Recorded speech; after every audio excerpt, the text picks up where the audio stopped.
नमस्कार शेतकरी मित्रांनो. कपाशी पिकावर ड्रोनने फवारणी केल्यामुळे कपाशी पिकाचे काय हाल होऊ शकतात? कोणती अशी औषधं आहे ज्या औषधांची आपण ड्रोनने फवारणी नाही करायला पाहिजे, किंवा कोणत्या पिकावर ड्रोनने फवारणी करावी आणि कोणत्या पिकावर ड्रोनने फवारणी करू नये? कपाशी पिकावर ड्रोनने फवारणी केल्यामुळे कपाशी पिकाचे झालेले हाल बघून तुम्हालाही धक्का बसेल शेतकरी मित्रांनो.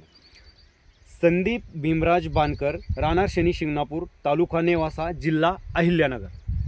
अगोदर या शेतकऱ्याचं कपाशीचं पीक या ठिकाणी बघून घ्या शेतकरी मित्रांनो. अशा पद्धतीने यांचं कपाशीचं पीक हे खराब झालेलं आहे. म्हणजे पूर्णपणे पानं त्याची कोकडलेली आहे, पानामध्ये पिवळसरपणा आलेला आहे, झाडाची पूर्णपणे वाढ खुंटलेली आहे, भयानक स्कॉर्चिंग त्यांच्या कपाशीच्या पिकावरती तिथं आलेलं आहे.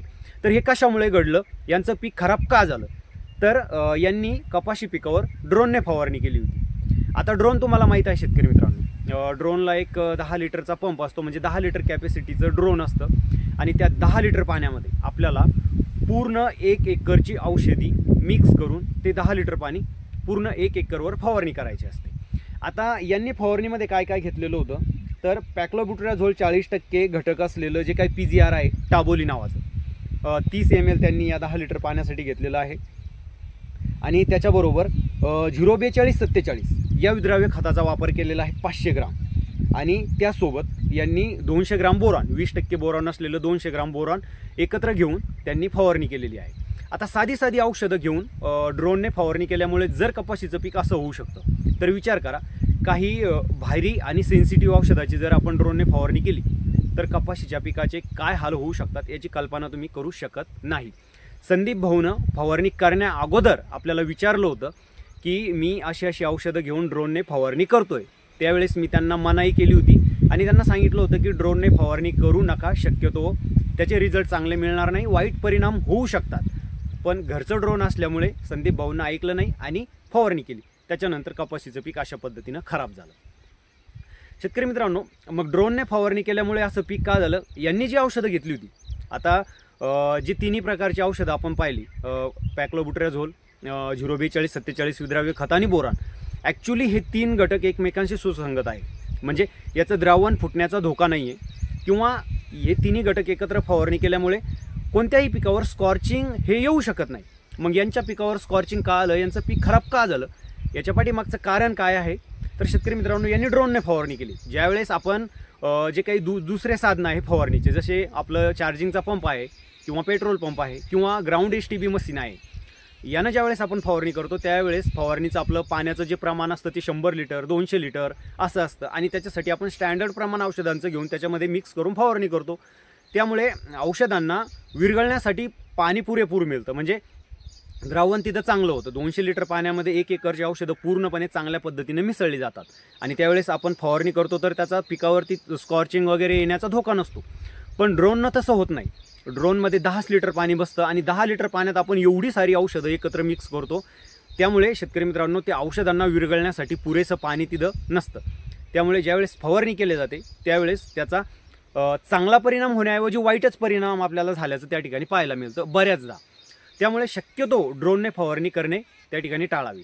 शेतकरी मित्रांनो, आता कोणती पिकं आहे की ज्या पिकावर आपण ड्रोनने फवारणी करू शकतो आणि कोणत्या पिकावर आपण करू शकत नाही? तर कपाशीची पानासारखी पानं असलेली जी काही पिकं आहे, किंवा कपाशीसारखी सेन्सिटिव्ह जी पिकं आहे, तर अशा पिकांवर शक्यतो ड्रोनने फवारणी टाळावी.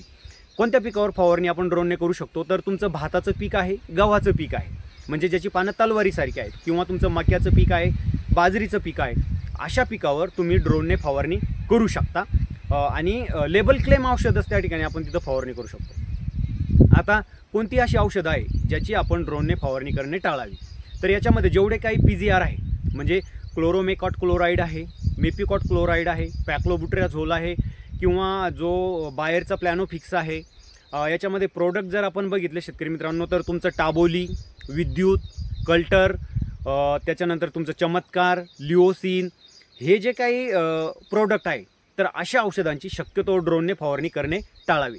त्याचबरोबर गॅस निर्माण करणारे जे काही औषध आहे, म्हणजे profenofos plus cypermethrin, chlorophos plus cypermethrin, म्हणजे प्रोपेक्स सुपर, हमला 550, किंवा सोलोमन आहे, किंवा शेतकरी मित्रांनो प्रोपिकोनॅझोल, हा जो काही बुरशीजन्य घटक आहे, जे बुरशीनाशक आहे, तर याचासुद्धा जर वाजवीपेक्षा जास्त उपयोग झाला तर पिकावरती घातक परिणाम त्याचे आपल्याला पाहायला मिळू शकतात। तर अशा औषधांची आपण शक्यतो ड्रोनने फवारणी करणे टाळायला पाहिजे।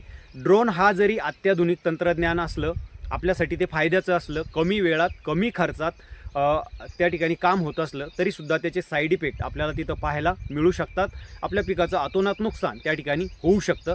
हा व्हिडिओ बनवण्यामागचा सगळ्यात महत्त्वाचा उद्देश होता। शेतकरी मित्रांनो, तुम्हाला जर ड्रोननं फवारणी करायची असेल तर शक्यतो अगोदर विचारपूस करा।